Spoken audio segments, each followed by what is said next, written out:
AITA for blocking my family when they demanded I babysit with a broken leg? My name is Grace and I am 30 years old. I am bringing Caleb over. My sister's voice cut through the phone without even a hello. I glanced down at the fresh cast on my leg from yesterday's fall on a wet sidewalk. Jessica, I broke my leg. She scoffed. You do not need two good legs to watch a kid. She did not know that this single phrase, combined with an accident and a 6-year-old nephew, was about to finally free me from my family forever. I had been having a pretty good day. I got my hair done at a salon downtown, nothing flashy, just a trim and some face framing layers. I had been putting it off for weeks because of work, but I finally managed to make time for an appointment. Leaving there, I felt like a new woman, despite the heavy gray clouds forecasting more rain. I work as a project manager at a marketing agency. It is not the most glamorous job in the world, but it pays the bills and I am good at it. I live alone in a modest one-bedroom apartment on the city's east side. My family situation, well, it is complicated. I have an older sister, Jessica. She is 35 and married. Her husband's name is Mark. They have a son, Caleb, who is 6 years old and a total whirlwind. Jessica has always been the golden child in our family. My parents, Robert and Linda, never tried to hide their preference for her. Growing up, she got the bigger bedroom, the best Christmas presents, and all the attention. I got used to it, though sometimes it still stings. Anyway, let us get back to that rainy day. I was walking home from the salon, admiring my reflection in the storefront windows. The sidewalks were slippery from the downpour, but I was not paying much attention. Big mistake. One second I was walking, the next I was airborne. My feet slid out from under me and I fell hard on my right side. The pain was immediate and intense. Oh my God, are you okay? A woman ran toward me, her brow furrowed with concern. I tried to stand up, but the moment I put weight on my right leg, a sharp burning pain shot through me. I think I hurt my leg, I gasped. Do not move, said a man who had also stopped to help. I think it might be broken. The woman introduced herself as Sarah and the man as her husband, David. They offered to drive me to the emergency room, which was a blessing because there was no way I could walk or even limp to a bus stop. At the hospital, they took x-rays right away. The doctor confirmed what I already suspected. A clean fracture in the tibia, just below the knee.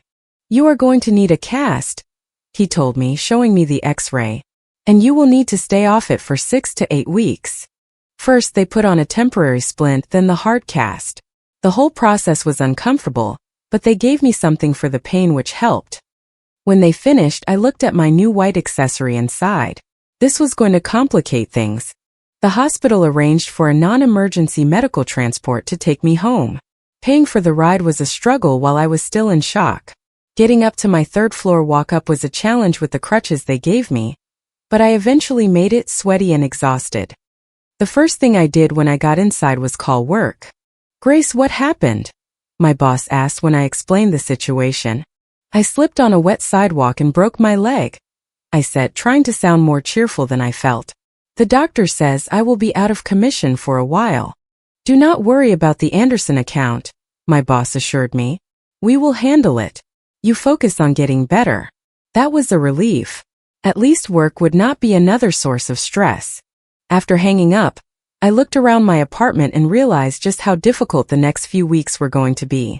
Suddenly, everything seemed far away and inaccessible. Even pouring myself a glass of water was an ordeal, balancing on one leg, trying not to fall again. I attempted to make dinner, but just standing at the stove exhausted me. I ended up eating some crackers with cheese before collapsing on the couch. Then I remembered I should probably let my parents know what happened. I called them, but no one answered. Typical. I sent a text message instead. Hi. I just wanted to let you know that I slipped today and broke my leg. I am going to be in a cast for 6 to 8 weeks. I did not expect much of a response. My parents had never been the warm and fuzzy type, at least not with me. Still, I felt I should inform them. About 20 minutes later, my phone buzzed with a reply from my mother. Grace, you are always so distracted. This is what happens when you do not watch where you are going. We cannot visit you right now because we are busy helping with the renovations at Jessica's house. Try to be more careful next time. No, are you okay? No, do you need anything? Just blame and excuses. I tossed the phone aside, fighting back tears. I do not know why I expected anything different. They had always been this way, cold, dismissive, and quick to criticize. Still, it hurt. I limped to the bathroom, brushed my teeth, and somehow managed to get myself into bed. As I lay there staring at the ceiling, I tried to banish the thoughts about my family. Tomorrow was a new day. I would figure it out. I always did. Which brings us back to the next morning and that phone call. I stared at the phone in disbelief after she hung up. This was a new low even for Jessica. She knew I regularly watched Caleb for her. The last time he was here, he had drawn all over my living room wall with permanent markers, emptied a bottle of dish soap on the kitchen floor to make a slip and slide, and tried to flush my earrings down the toilet. And that was when I had 2 functional legs to chase after him. 15 minutes later, my phone rang again. This time it was my mother. She launched right in with her scolding voice, the same one from my childhood. How could you refuse to help your sister? She needs someone to watch Caleb. I interrupted her. Mom, are you listening to yourself? I am at home with a broken leg. I physically cannot chase a 6-year-old boy right now. You are just making excuses. You are perfectly capable of watching a child, broken leg or not. I was too tired and in too much pain for this. Mom, I am out of commission for at least a month. Please do not call me with these requests again. I hung up before she could reply and silenced my phone. I needed some peace. Using the crutches, I dragged myself to the kitchen. It took me nearly 20 minutes just to make a cup of hot chocolate. As I sipped it, I could not help but feel a profound sadness. Not once had they asked how I was or if I needed anything. They only called when they wanted something from me. That afternoon my doorbell rang. I slowly made my way to the door, expecting to find Jessica with Caleb in tow, ready to force the issue. Instead, I looked through the peephole and saw my friends, Emily and Rachel. I opened the door, confused. What are you guys doing here? Emily put her hands on her hips. We just heard from your boss that you broke your leg yesterday. Why didn't you tell us? My boss had messaged them after getting my permission, and they had rushed right over. I suddenly felt embarrassed. I did not want to bother them with my problems. Bother us? Rachel looked indignant. We are your friends, Grace. This is what we are here for. For a second I worried they were actually upset, but then I saw the smile playing on Emily's lips. They walked in, their arms full of grocery bags. We brought enough food to last you a week, Rachel announced, heading straight for my kitchen to stock my fridge. I was speechless as I watched them put away containers of soup, casseroles, sandwiches, and salads. You did not have to do all this, I finally managed to say, a lump forming in my throat. Shut up and sit down, Emily ordered, though her tone was gentle. We are also going to clean your apartment. So I sat on the couch with my leg propped up while they vacuumed, dusted, and deep cleaned my bathroom. When they finished, we ordered pizza and watched a movie together. It was the best I had felt in a long time. When they left around midnight, Emily hugged me carefully. Call us if you need anything. Seriously, anything. We mean it, Rachel added. Do not try to be a hero. After they left, I sat in my sparkling clean apartment, surrounded by evidence of their care, and I realized something. My friends were more of a family to me than my own family had ever been. The following week passed in a slow blur. My leg was healing, but I still could not get around well. I was getting better with the crutches, though I still knocked things over and got frustrated easily. Work was understanding, letting me do what I could from home. My friends checked in on me regularly, sometimes bringing food or just stopping by to keep me company. My sister and parents had not called again, which was a relief. I thought maybe they had finally gotten the message. Then, exactly 1 week after my sister's first call, my phone rang. It was her. Against my better judgment, I answered. Hi, Grace, she said, her voice overly cheerful, which immediately put me on guard. Jessica, I replied neutrally. Well, Mark and I are celebrating our 10th anniversary next week, she sang. We decided to go to Punta Cana for 2 weeks. Isn't that amazing? Congratulations, I muttered, unsure where this was going. Sounds great. Yes, it is going to be amazing. Anyway, we are leaving this Sunday, and we decided not to complicate things with a babysitter. Since you are at home anyway, you can just watch Caleb for the 2 weeks we will be gone. I almost dropped the phone. What? Jessica, I still have a broken leg. It is not like I am just home anyway. I am recovering from a major injury. Oh please. It has been a week. You are probably fine by now. Caleb is not a baby. He just needs someone to make his meals and put on cartoons. No, I said firmly. I cannot do it. I am sorry, but I physically cannot take care of a 6-year-old right now, let alone for 2 full weeks.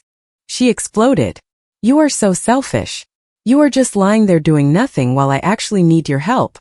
You have always been lazy, but this is a new low, even for you. The venom in her voice surprised me. Jessica, I literally broke my leg. Why can't Mom and Dad watch him? Mom and Dad are overseeing our renovation, she snapped. They cannot watch Caleb and manage the contractors at the same time. The pieces fell into place. The renovation was more important than me, their injured daughter. And now it was also more important than their grandson. It all made a twisted kind of sense.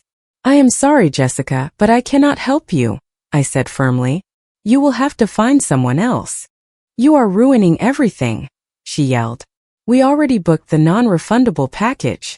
That is not my problem, I replied, and hung up before she could say another word. Almost immediately, my phone lit up with texts from her. You are going to ruin our anniversary trip. We cannot get a refund. Why are you so selfish? I did not reply. What could I say? She was not listening to reason. An hour later, my mother called. I considered ignoring it, but decided to face the music. Grace. My mother's voice was sharp with anger. What is wrong with you? How could you do this to your sister? Do what exactly? Refuse to babysit her son while I am injured. You are sabotaging her anniversary trip out of pure laziness. I felt the anger rising in me. It is not laziness, Mom, it is a broken leg. Even with a broken leg, you should help your family, she insisted. Family comes first. That was ironic coming from her. Really? Is that why none of you have even asked how I am since I broke my leg? Is that why nobody has offered to help me? There was a moment of silence on the other end. Those are your problems, she finally said, her voice cold. Then Jessica's trip and Jessica's son are her problems, I retorted. Not mine. Please do not call me about this again. I hung up. The next few days were blissfully quiet. No calls, no messages. I started to think they had finally given up. I was wrong. On Saturday morning, my doorbell rang. I was not expecting anyone. My friends always texted first. Using one crutch, I slowly made my way to the door and looked through the peephole. My heart sank. There stood Jessica, Mark, and Caleb. I opened the door but blocked the entrance with my body and the crutch. What are you doing here? Jessica forced a smile that did not reach her eyes. She put her hands on Caleb's shoulders and nudged him forward. We are dropping Caleb off. Our flight is tomorrow morning, and we have some last-minute errands to run. I stared at them in disbelief. I told you I cannot watch him. Mark, my brother-in-law, stepped forward. Look, Grace, it is only 2 weeks. We really need this break. And I really need to recover from my broken leg, I replied. I am sorry, but the answer is no. Jessica's face hardened. You are being ridiculous. It is just a leg. I pointed to my cast. A broken leg, Jessica. I can barely take care of myself. You have to find someone else. Jessica's face turned red. We do not have anyone else. Mom and Dad are busy with our house. That is not my problem, I repeated and began to close the door. Mark stuck his foot in the doorway to stop it. You cannot just leave us stranded like this.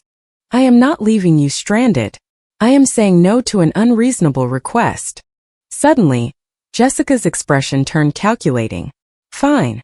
Then we will just leave Caleb right here in the hallway. You won't be able to just leave him out there. A flash of cold anger went through me. If you abandon your child at my door, I will call the police and Child Protective Services. That is child abandonment. Her eyes widened. You wouldn't dare. Try me, I said, my voice level and calm. I have told you repeatedly that I cannot watch him. If you leave him here anyway, that is, by definition, abandonment. Caleb started to look scared, clutching his dinosaur backpack tightly. You are ruining everything, Jessica screamed, tears welling in her eyes. Our anniversary, our trip. I refuse to be manipulated. You are the ones who planned an international vacation without securing childcare first. That is on you, not me. With that, I slammed the door shut. I heard Jessica screech with rage from the hallway. Jerk! She yelled, kicking my door hard enough to make it vibrate. I heard Caleb start to cry at his mother's outburst. You are going to regret this.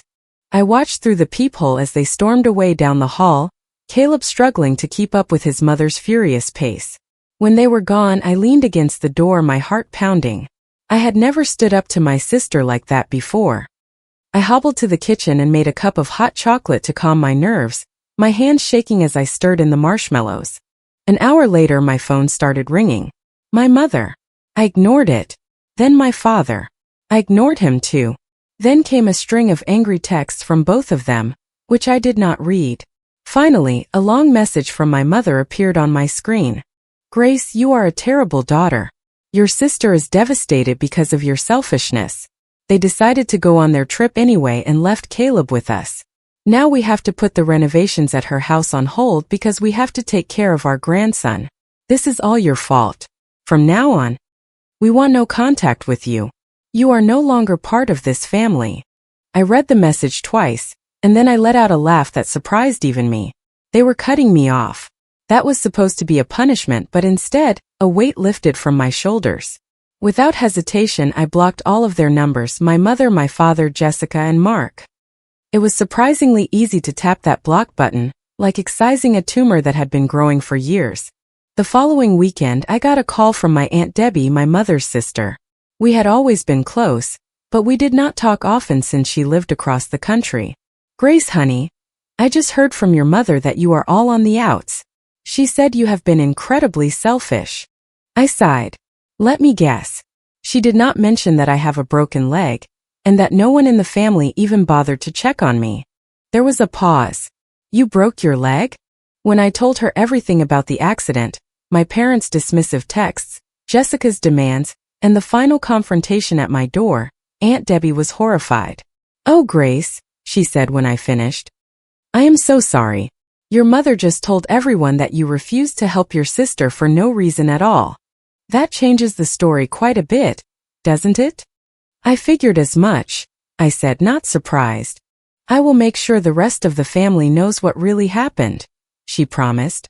Not that you need to worry about what they think, but I cannot stand the thought of your mother spreading lies about you. Thanks, Aunt Debbie. I appreciate it. After we hung up, I sat on my small balcony and watched the sunset. I thought about the last few weeks and how much had changed. Yes, I had broken my leg, but in a way that accident had set me free. It had shown me, in the clearest possible terms, who truly cared about me and who did not. After my conversation with Aunt Debbie, a sense of profound relief washed over me. It was not that I cared what the extended family thought, but it was nice to know someone had my back. The weeks went by, and my recovery continued.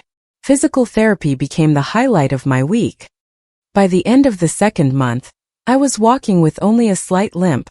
The doctor cleared me to return to work with some restrictions. No long flights of stairs and no heavy lifting. My first day back in the office was surprisingly emotional. My coworkers had decorated my desk with welcome signs, and my boss had a small welcome back party for me with a cake. We missed you around here, Rachel said, giving me a gentle hug. Emily handed me a coffee. The place was not the same without you complaining about the break room coffee. I laughed. Well, it is still terrible. Getting back into my work routine felt good. The Anderson account had been handled in my absence, but new challenges were waiting, and I was eager to dive in. Being stuck at home for weeks had made me realize how much I actually enjoy my job. A few days later, I received a message from Aunt Debbie. Just had lunch with your cousin Sophie. I told her what happened. She sends her love and says to call her when you have a chance. Messages like that kept trickling in. Several relatives reached out, apologizing for believing my parents' version of the story and offering their support. It was nice but also a little strange. These were people I saw maybe once every few years at holidays. Their opinions, while appreciated, did not really change my day-to-day life. What did matter were the friends who showed up when I needed them. Emily and Rachel were my rocks, but others stepped up too. My neighbor, Mr. Davis, started leaving groceries by my door once a week. My college friend Nicole, who lives across town, sent me care packages. One night, about 3 months after the accident, I was having dinner with Emily and Rachel at my place. "Have you heard anything from your parents or Jessica?" Emily asked. I shook my head. "Not a word since I blocked their numbers. Aunt Debbie says they are still telling anyone who will listen what a terrible person I am." "Does that bother you?" Rachel asked gently. I thought about it. Honestly, not as much as I thought it would. It is like once I finally accepted that they are never going to change, it stopped hurting so much. Emily raised her glass. "To toxic family members. May they stay blocked forever." We all laughed and clinked our glasses. That night after they left, I stood on my balcony looking at the city lights. My leg was healing nicely. It only ached now when I pushed myself too hard or when a storm was rolling in. The physical pain was fading, and to my surprise so was the emotional pain. For years, I had tried to earn my family's love and approval. I babysat every time Jessica asked.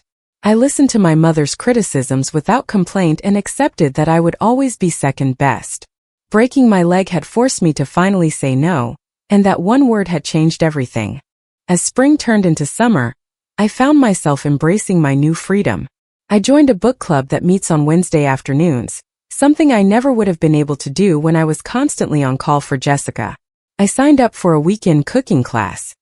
I even started dating again and planned a trip to the coast for the fall. Every now and then I would think about Caleb. He was just a kid caught in the middle of all this. I hoped my parents were at least being kind to him. Maybe someday when he is older we could have a relationship separate from his parents. I would like that. One Saturday morning in July, almost 6 months after my accident, I was at the farmer's market when I thought I saw Jessica in the crowd. My heart leaped for a moment, but then the woman turned and it was not her. I was surprised to realize I felt a pang of disappointment. Some small part of me, it seemed, still hoped she might change, that she might want to apologize. But that was a fantasy. People like my sister and my parents rarely admit they are wrong. They would likely go to their graves believing I was the selfish one who had wronged them. And that was okay. I could not control what they thought or said about me. I could only control my own choices. That evening I met my friends for dinner at a new downtown restaurant. As I looked around the table at these people who truly cared about me, who showed up when I needed them, who respected my boundaries and loved me for who I am, I felt an overwhelming sense of gratitude. 2 weeks later, Aunt Debbie called with an update. "Your mother is now telling people that you reached out begging for a reconciliation, but that she refused." I laughed out loud. That is creative. I have not unblocked their numbers. "I figured as much," she said. "So how are you really?" "I am honestly doing well," I said, and I was surprised by how much I meant it. Better than I have been in a very long time. After we hung up, I made myself a cup of hot chocolate, still my go-to comfort ritual, and settled on the couch with a book. My leg was almost completely healed by then, with only an occasional stiffness. Life was not perfect. Work was sometimes stressful, dating had its ups and downs, and my apartment still needed a fresh coat of paint. But for the first time in my life I felt at peace. I was not waiting for a demanding phone call. I was not bracing myself for the next criticism. I was not making myself smaller to avoid rocking the boat. I was just me. Imperfect, recovering, and finally free to live life on my own terms. Sometimes the worst accidents lead to the best outcomes. Sometimes you have to break before you can truly heal.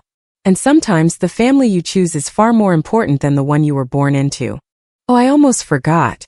When my mother texted me that because of me they would have to pause the renovation to watch Caleb, she added that the contractor would have to reschedule multiple jobs and that they would lose their deposit if they were not there to supervise.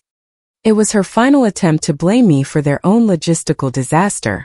I did not reply. I just closed the message, took a deep breath, and went on with my day and with my life. Comment. Setting healthy boundaries with the people we love is often the hardest thing we ever have to do. We sometimes forget that our well-being matters just as much as the needs of those around us.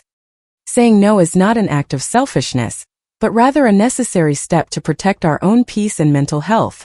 True kindness flows naturally when we surround ourselves with people who respect our limits and unconditionally support us. Healing begins the moment we stop trying to earn love from places where it is constantly withheld. We are only responsible for our own actions and choices, not for the unrealistic expectations others place upon us. Letting go of harmful dynamics makes room for genuine connections to enter our lives. The family we choose for ourselves often brings the most profound comfort and loyalty into our world. I hope you always remember your worth and find the courage to prioritize your safety and happiness. You absolutely deserve a life filled with mutual respect, true friends, and quiet peace. If you liked it, don't forget to leave a comment and support the channel by subscribing. See you in the upcoming stories.